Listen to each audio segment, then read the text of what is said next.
వైద్యో నారాయణ హరి అంటారు. అంటే వైద్యులు దేవుడితో సమానం అని.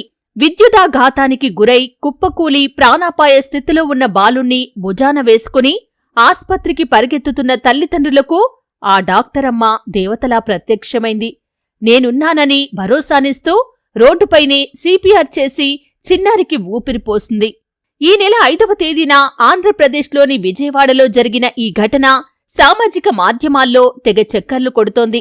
విజయవాడ అయ్యప్పనగర్కు చెందిన 6 ఏళ్ల బాలుడు సాయి ఈ నెల 5వ తేదీన ఆడుకుంటూ ఉండగా ప్రమాదవశాత్తు విద్యుదాఘాతానికి గురయ్యాడు. బుజ్జి కన్నా లేవరా అని తల్లడిల్లుతో తల్లిదండ్రులు ఎంత పిలిచినా ఉలుకు పలుకు లేదు. మెడ్సి ఆస్పత్రిలో ప్రసూతి వైద్య నిపుణురాలైన డాక్టర్ నన్నపనేని రవలి అటుగా వెళ్తూ ఇదంతా గమనించారు. తల్లిదండ్రులకు ధైర్యం చెప్పారు. బాలుణ్ణి పరీక్షించి అక్కడే రోడ్డుపైనే పడుకోబెట్టమని చెప్పారు.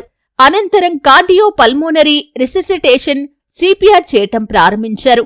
ఒకవైపు డాక్టర్ రవలి బాలుడి ఛాతిపై చేతితో ఒత్తుతూ అక్కడున్న మరో వ్యక్తిని నోటితో గాలి ఊదమని సూచించారు.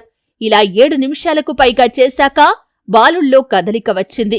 వైద్యురాలి కృషి ఫలించటంతో ఆ బాలుడు మళ్లీ ఊపిరి తీసుకున్నాడు.